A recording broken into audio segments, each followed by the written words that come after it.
Hello everyone, this is CJNovo992 and today we're back from the brand new video and we're here to talk and react and break down the old firm, you know what I mean, the biggest and best derby that's left in football, Scotland's showcase game of football that no matter who you are or who you support or who you like and who you didn't like, it's the day Scottish football stands still to peer in and look at the showcase of Scottish football, and that is what we sell our game on. That is our biggest selling point. That is what drives the TV money, or what it used to be, ladies and gentlemen, because I'll tell you something right now, that game of football we're here to break down is an absolute disgrace, as we're here to talk about Rangers 0, Celtic 0, and easily the worst old firm I've ever seen. And look, I can imagine I'll get a wee bit of clap back for that, and somebody say, whoa, Sage, you're being too negative here. We never got beat in the game of football, and I can understand for the context with how poor we've been this season, how bad we were this season, and if I'm honest, some people truly expecting us to get turned over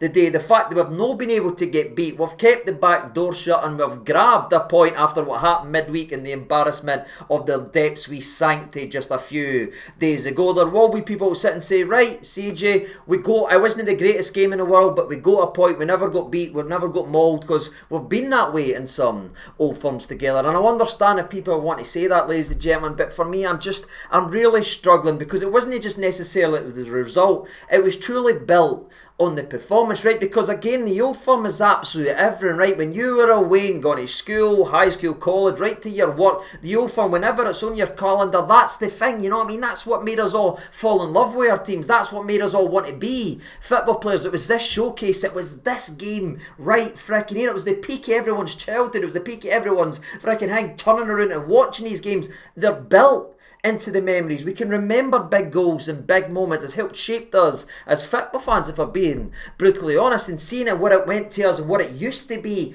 to watching a game of football that was absolutely tragic to watch. It was lifeless, it was robotic, it was overly tactical, every nuance and every bit of emotion stripped away from it, where it just like just a regular game. And again, to me, that's the single most damaging statement I could overall say. Whether you're happy or no right now about getting a point, that is the worst, and I mean the single worst Celtic team I've ever seen come at Ibrox. Yet what were we able to muster? Not a single shot on target. So maybe I'm just being negative, maybe I'm just too frustrated, maybe I should take a wee bit of breather, but I can't sit and happy clap a game of football where I've sat and looked at the Celtic team and by God, they're awful. Then I had to look at my own team and be like, oh, somehow we're worse. I can't champion 0 shots on target. I can't champion 1 shot on target in our last 2 games whilst conceding 20 on our goal. There is just something no right, and this type of performance is the perfect example of it. Everything is falling through the floor. The standards couldn't be any lower, and after watching that slog, we've to get behind it. What was there to get behind? We're just really, really lucky the other team at the other side played just as bad, just as slow, and just as lifeless. But I've not got any interest in whatever's hell's gone wrong there. In fact, I want it to keep going wrong there. But right here, we badly need to get our house in order, ladies and gentlemen, because again, that to me isn't anywhere near the level we're supposed to be reaching. Finishing an entire game of football without a shot on target, continuing the season off without a single win in domestic football, barring an early cup game where we scraped by and had to rely on a late goal versus the likes of Alloa. It's just needing to see a hell of a lot more than what we're actually getting to see, and I'm yet to see what the actual plan is now. It's all just sort of fading away in sort of amidst of robotic nature. But aye, to sort of wrap up my point, Scottish football fans should be very, very worried right now, because if this is the very, very best that can go ahead and muster, the entirety of Scottish football's in trouble,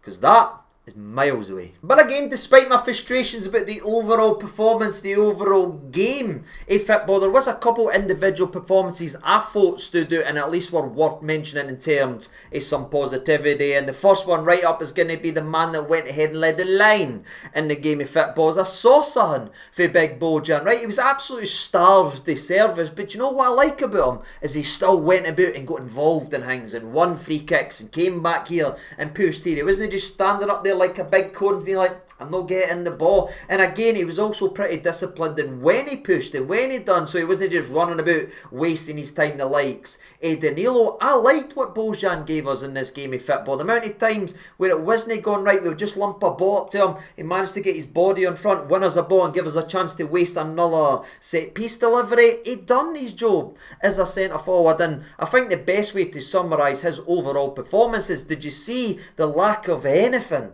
going forward the second we turned subbed him off and we brought on the likes of Dessers, who I'm not sitting here to kick on the way out, by the way, because he will be leaving the football club very, very soon. But just, he's no got the type of physicality the likes of Bojan's got. He doesn't relish that big battle up there, and you just saw the drop off a mile away from winning free kicks, being able to hold the ball up, chasing and pressing. It was like that, in my opinion, night and day of a difference. So I thought it was a positive display for big Bojan, who were starved again, but he went out there and got his own level of stuff, and I'm hoping the longer he plays in this team, and if we ever do click, or the next manager is able to get his hands on him and start chucking in some balls, he could be a very, very handy weapon for this football club. Because I thought in his first debut, in his first game for the football club, and the mess that he's walked into, and it's starting in an Old Firm, the big man done alright in my personal opinion, as did the man in the middle by the name of Connor Barron, who I believe got the official man of match in the game of football, which is probably fair overall, as Barron ran his absolute heart and soul in. And as the game sort of got edging and edging closer to the 90th minute, and Dio started doing that thing where he's played really well, then he gets knackered and then he just starts throwing himself on the ground, leaving his midfield completely outnumbered. I thought wee Barron run his absolute panning to do the job of one or two players freaking extra. Now, I think he did hurt his hamstring towards the end of the game, so fingers crossed nothing's went wrong with that. But that's about as best as I've seen Connor Barron since probably Phil Clement was in the manager position and Barron was one of his boys, you know what I mean? And it is very, very interesting because Barron's clearly he's not great with the ball at his feet, you know what I mean? He brings the energy, he brings the work rate, brings a wee bit challenging, but again, it's just the lesser side. It's when he's got the ball that's the frustration. It's the set piece that's like wee things like that, and you sit and look at that performance, and there were several times I'm thinking, Barron's playing a brilliant game. Imagine if Raskin was also playing, and then you could have two type of players like that love the competitiveness, that loves the combative nature of this game. What we could have seen in the game, that's so I thought, instead of, is it Barron or Raskin, we aren't winning any midfield battles. Why can it not be both? Ladies and gentlemen, why can we not have two pit bulls that's going to chase everything down and wants to tackle everything inside? Why does it need to be one or the other? Now, again, I've already voiced my opinion on the mistakes I think Martin's making regarding our boy Nico Raskin, and I think the fan base as well during Ibrox, it was singing his name, let Veg Lasso know all about how they feel regarding our current player / players player of the year. So hopefully there's still a future for him at this club, even though it's not looking very good. But there were several times in that game and says, you know, Barron's having a really, really good game here. I just wish he had a wee bit more help in terms of that. And I think that would have came for the likes of Raskin, because if you look at his last 3 or 4 Old Firms, what you've got is goals, you've got assists, and you've got 3 man of the matches in the last 4 Old Firms. So I'm not just talking out my jacksy here. I thought he could have helped the midfield, and it's just frustrating that we're going into this game with one tie behind our frickin' back. So aye, shout out wee Barron, done very well in the middle of the park. But you know who also surprised me, and I don't think anybody is talking about them, right? Because I think most people point to Bojan. I thought Barron again was very good in the middle. But you know who really surprised me? Young Jayden at left back. No one is mentioning him, but I thought he shut down that entire side of the park completely, because Celtic's not exactly free flowing with the goals right now and exactly playing at their top level, but there's a lot of goals coming from that side and coming from that player. But Jayden was just like, nah, I'm putting you in some handcuffs, and I loved his pace, I loved his power, and I loved the directness. And it's strange because he just seems to go on big runs and burst forward, sometimes too many times as he went ahead and putting the pressure on the actual goalie. But I really liked his performance today, and for me it's his best performance in a Rangers shirt. And you talk about a kid coming into a circus that's absolutely on fire, he's in the exact same boat. But yeah, very, very promising for the wee man. Long may it continue, or should I say long may it continue for the 12 months he's actually here. And honestly, that's the pick of the bunch in terms of home game versus Celtic, who stood out to me in any resemblance of a way. Jayden, Connor and Big Bojan. And everybody else, man, it's just, you know what I mean? I just never saw anything. I really wanted Asgard to have a good game. He was used the way I expect him to be used, the same way Barami was, just to cut the head off the snake in terms of McGregor. But even when he was doing his defensive job, and again he worked hard and he done all that stuff and he took McGregor out the game. But unlike Barami weirdly did in a couple old firms, is when he got the ball, none went forward. It was just back all the time. You've got Mikey Moore on the wing, right? You've seen what Spurs fans think of him and the swing and the height he's supposed to go and reach. Every single time he got the ball, he's playing with the handbrake on again. And we somehow moved our best attacking weapon so far this season for his position over to the right hand side. And I didn't think the big gas man had a good game either, even against the likes of Kieran Tierney, who, by the way, I know I'm a Rangers fan, so this doesn't mean much, but that boy, he is absolutely finished. And I really hope they're not paying him what's apparently he's getting paid, because he is robbing them blind. You know what I mean? The one time Gazima just went, you know what, I'm just running at the laddie. I can't be bollock recycled. I'm just going to run at him. Did you see him try and catch him and pull him down? It created the only real chance in the second half. The one time Gazima put his foot down, but again, that was one time in 70, 80 minutes versus a fullback that can't even run. But why is he out on the right end? Why is he not playing in his position? And when we went ahead and made the sub later on in the game of football, we still never reverted him back to his position. And then we decided to play Ant-Man out of position. You're just like, what? Anyway, actually, 10 minutes so confusing watching this football club, ladies and gentlemen, especially under Russell Martin's leadership. But aye, let's go ahead and talk about a game of football we didn't get a single shot on target on in 95 minutes. But we did get close 6 minutes into the game, and to be fair, again, you're going to be hearing two names that we did praise. Connor Barron wins the ball, nice surprise there, and this time his end product with the ball was absolutely gorgeous as he plays a beautiful ball down the channel for Bojan.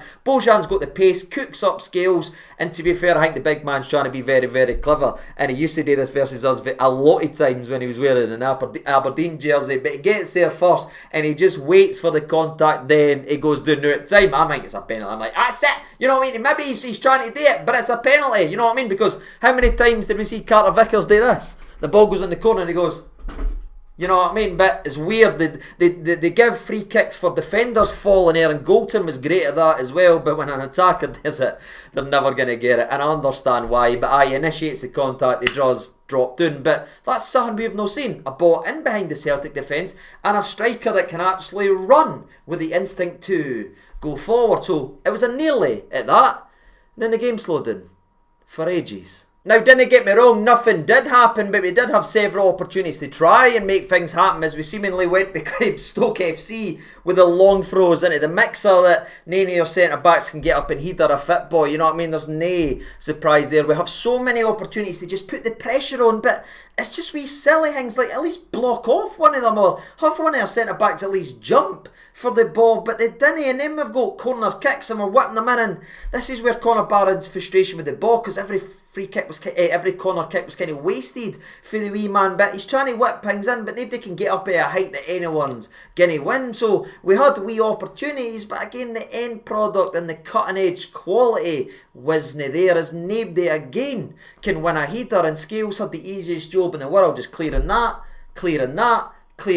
and we're making Liam Scales look like Maldini because nobody can stand next to him and challenge him for a header. But that eventually does change around about the 32nd minute, but before we do that, we have one of our best attacking moments, and it was when big James Henry just took it amongst himself just to run forward with the ball. You know what I mean? There was so much playing with the handbrake that Mikey Moore and Gazma almost playing as another centre mid for all of it. Even when Carter Vickers was trying to run forward and we took the ball from at the halfway, at our box, we try and get the ball and you're thinking, right, they've not got their best defender. Somebody run forward, Bojan sprinting for the ball. The ball doesn't come as we slow it down, sideways, and then you see big Bojan going like that and screaming why he's not getting the frickin' football. Welcome to Rangers under the management of Veg Lasso. It can be very, very scary, but again, Tav runs with the ball, runs into the box, drills in a gorgeous cross, and it puts the Celtic backline under some threat, as if Liam Scales doesn't get there at that exact moment with the toenail that he gets. Bojan's got his debut goal and he's bundled one in at the back post, but again, it was just Leicester's finally just taking the handbrake off and Tav just going, Ken what, I'm just going forward with the football. And he nearly creates on. And I like to see that for big James Henry. And then the 32nd minute, something else I like to see is Tav on the set pieces when the alternative is wee Connor Barron. And I apologise to wee Barron because again he had a good game today, but no, I didn't like seeing I'm on set pieces. But Tav's first set piece of the day puts it right onto the money. Big Kasper Schmeichel's flat at the ball, doesn't want anything to do with the ball. Soapy I don't think he jumps for it. I think he's just getting pushed into it. Ends up hitting it, hits the ground, he's like, I scored. And it's the most John Soapy Suter goal I've ever seen. The big centre half doesn't even know he's buried it into the bread basket, and I'm laughing and I'm celebrating. And then I see the VAR check and I go, oh, he's offside then. Because he's always offside. And it was a touching tribute to big CD number 9, seeing a goal chopped off versus Celtic due to an offside. See you later, Dessers. Enjoy Greece when you go over there. But no complaints with this one, ladies and gentlemen. I've had some complaints with VAR over the last couple of years, but Soapy's offside. Brave header, absolutely. But again, it just highlights what can actually happen when you put the ball into the box and when you stop these dreadful deliveries that are out swinging constantly to nobody. The one set piece we done in the first half, that drilled the ball and made it land right at Kasper Schmeichel, he flaps at it as he always has his entire career. He's never been good at that. Some of our goals we've scored against Celtic the last couple of years coming from set pieces has been in-swinging corners where he's blocked off and he doesn't know where to go. And the one time we did it in the first half, we score, with that obviously being offside, but then we never done it again to the 76th minute where Tav started running over and taking other corners, and you're thinking, there's no one looking at that. That boy flaps at every cross it in at him. But despite a couple wee scares at the back, especially us making our own scares with Giga freezing on the ball, or Soapy giving the ball away, or Butland brain-numbingly just passing it straight to Celtic about 18 yards out. It was nothing in the first half. And the first half ended with 0 shots on target for both sides. And that, for me, is the first ever Old Firm I can remember, anyway, where neither team has had a shot on target. You can let me know if you've ever experienced any of it. Am I being too dramatic here? Was it as bad as I'm making it out to be? It was completely robotic. So blink and you missed the first half. Out comes the second half. I also believe that's the first time Celtic's never had a shot on target since 2018, I think. So yeah, defensively we've done alright, but again, would you say that we really had to defend well or stick in and we really had to make big runs? Or would you sort of agree that even Celtic were in sleep robotic mode and they never really pressed, never really committed? You know what I mean? It was just playing the game out. It was like two teams that had agreed to draw before the start of the game of football. It was weird, ladies and gentlemen. But the second half starts around about the 50th minute. Gazima for the first time actually runs at Tierney and makes him look like a very, very brittle old man as he just skips by him, drives into the box, whips in a great ball. And again, we've got nae luck. The only luck that's at this football club's nae luck, because Gazima does everything right, drills it in, it hits scales 4-5 yards out, but does it go into the back of net? No, somehow it hits off him, goes up in the air, and Kasper's able to go and grab it. You're thinking, you know what I mean, if that's gone in the Rangers end, if that's hitting Soapy, if that's hitting Giga, that's hitting the back of net, and that's an own goal. But even when we do everything right, the spin of the ball just abandons us, and we finally see on the flip side what it was to see Jelevic's goal magically trickle in and curl that way. The ball never went in our favour as it went that way, and yeah, they nearly broke the deadlock, but that's pretty much it.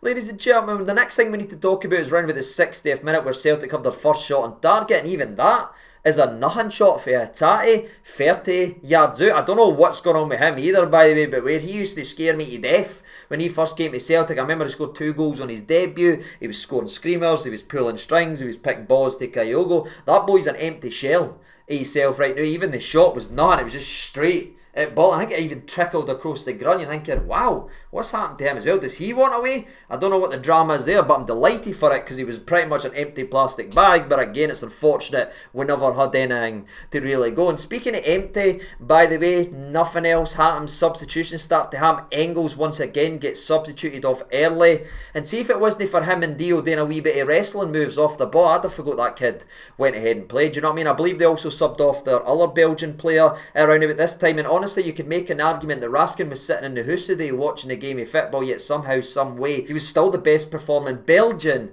at the game of football, because Engels is the biggest waste of money you will ever see in Scottish football until we sign the big 6'4" striker for apparently 8 mil. I'm sorry, I'll talk about that when it actually happens, but empty jersey again for Engels. I've never seen it, never have, versus Rangers, and yeah, they needed to inject something. Now, the only thing you would say is Celtic being progressive with their substitutions and making the triple subs early gave Celtic a bit more of the bite and a bit more of the fight, and then they started to tip, because the game was like that, you know what I mean? You would say some wee bits was gone in the Rangers end, but it was mostly about sitting here, Celtic make a couple subs, they freshen things up, and it goes, that's about as far as I'm willing to go. I'm not going down to here because they never created nothing either, but at least they were starting to get on the ball, they were starting to dominate a little bit, they were winning a wee bit more 50-50, so I'm sitting screaming and screaming and screaming for a sub for big Russell Martin, but he waited and the game is sort of falling away. The only thing really to talk about here is Meghoma getting booked for winning the ball with a brilliant slide challenge. You had a ball, I can't remember, was it wee Barron that maybe headers it back into sort of nowhere, but miosvki tries to flick it on to Meghoma regarding that, instead of maybe bringing it down and having a shot, but he's being too unselfish. That's about as good as it actually gets. And then the substitutions started to happen again.